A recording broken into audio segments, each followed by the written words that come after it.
I'm Jeff Brown from Matthews Folbig Lawyers in Parramatta.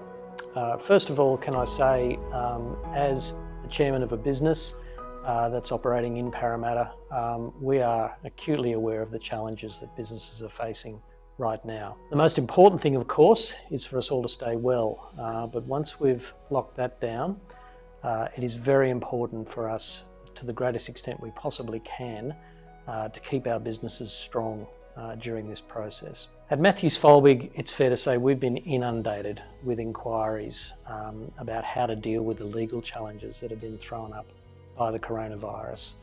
Across the breadth of our services in commercial law, local government, property, we've had many questions. We've been able to answer some of them, but of course with others we've just had to ask people to hang in there with us as we work our way through that. But by far the most questions, understandably, have come in the workplace relations space. Employers and employees are extremely concerned about what the next few months are going to hold for us. Luckily, we've been able to give them some answers. The government has been reasonably quick in developing packages and getting information out there. Now, I've got no doubt they are going to change rapidly, but as things stand, we're in a position to be able to keep our clients and friends relatively up to speed. With that in mind, we've produced a short video. Peter Doman, one of our very talented lawyers in the workplace relations space, has put together a compilation of the three most common questions we've been asked as a law firm, and of course our answers to those.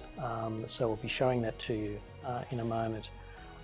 In the meantime, however, if you do have any questions in that legal space, particularly as a business owner, I would encourage you to do one of two things. One is simply to contact us. Whether you're an existing client of our firm, whether you're an existing Western Sydney Business Connection member or not, we would encourage you simply to get in touch and for you to have the benefit of what we've been able to learn by focusing on the legal effects of this challenge. It's only by working together and it's only by sharing information that I think we're going to get through this in the best possible shape. Secondly, our firm runs a program called Commercial Associates.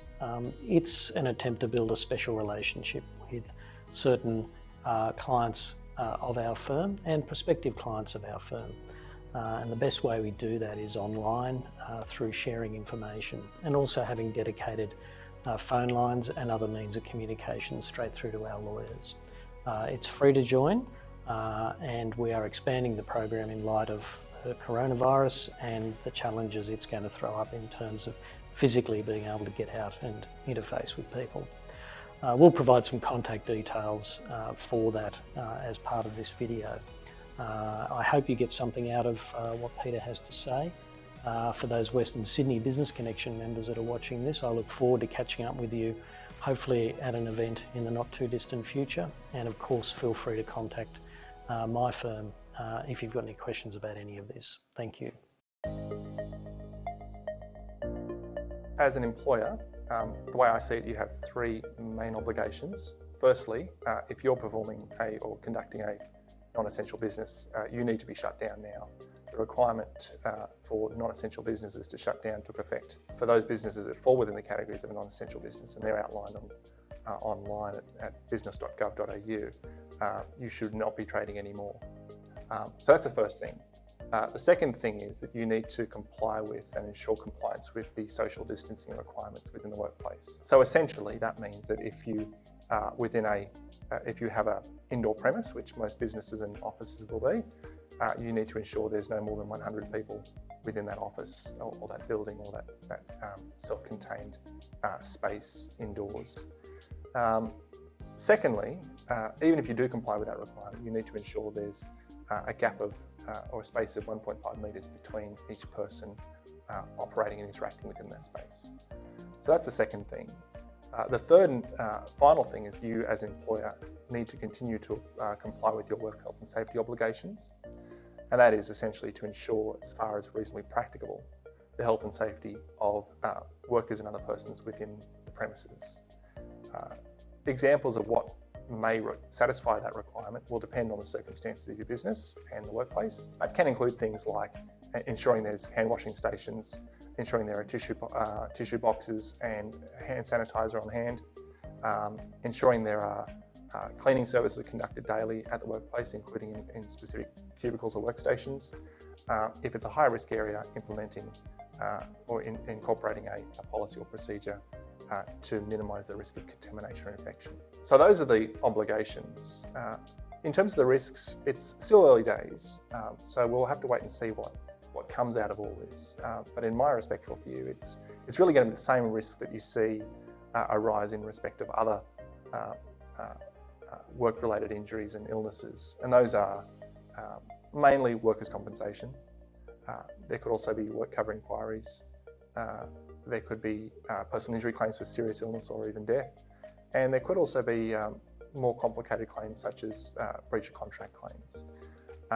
In respect of any of those claims, I think it's probably going to be more theoretical than a real issue, at least at this stage, because the employee concerned will need to be able to prove that they sustained the illness and contracted the virus at the workplace and in no other location. That's going to be difficult for them. So as long as you comply with your general obligations, you should be in the clear. The simple answer to that is it depends. And I know that's may not be a satisfactory answer, but it really depends on whether the employees are covered by a modern award or an enterprise agreement. If they are covered by one of those instruments, then you can only direct the employee to take the annual leave if the instrument permits it, and secondly, only in accordance with the terms of that instrument. Most modern awards have terms permitting an employer to direct an employee to take annual leave in two categories of circumstances. Firstly, where there's the annual close down around the Christmas or New Year break, or secondly, where there's an annual leave accrual that's excess, more than 8 weeks. There's also leave notice requirements that most awards set out. So you usually have to give the employee 4 weeks notice of a direction to take leave, and that may not be appropriate in the circumstances. However, if the employee is award or enterprise agreement free, there's a lot more flexibility.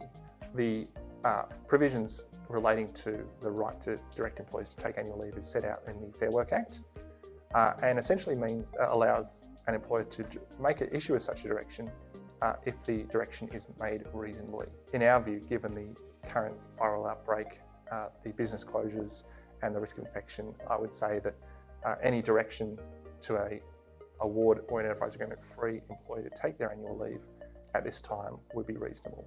So that would be the circumstance in which you can direct them to take that leave.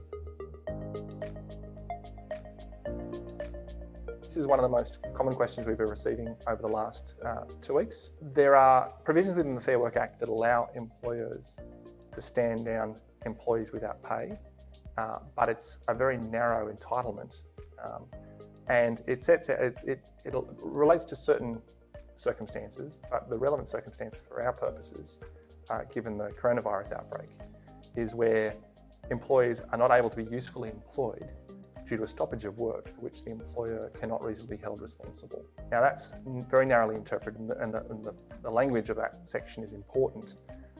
The Fair Work Ombudsman has set out helpfully on their website a list of circumstances and examples where an employer can stand down its employees without pay in satisfaction of this section, and includes things when there's a forced closure due to a government order, for example when there's a non-essential service, or where there's a stoppage of work due to a lack of supply, a lack of materials, goods or services due to quarantine either locally or overseas, where a significant majority of the workforce is either quarantined or unfit for work due to infection, or where the employer can't satisfy the social distancing requirements. If you're forced, due to circumstances out of your control, to shut down, then you can direct the employees not to work.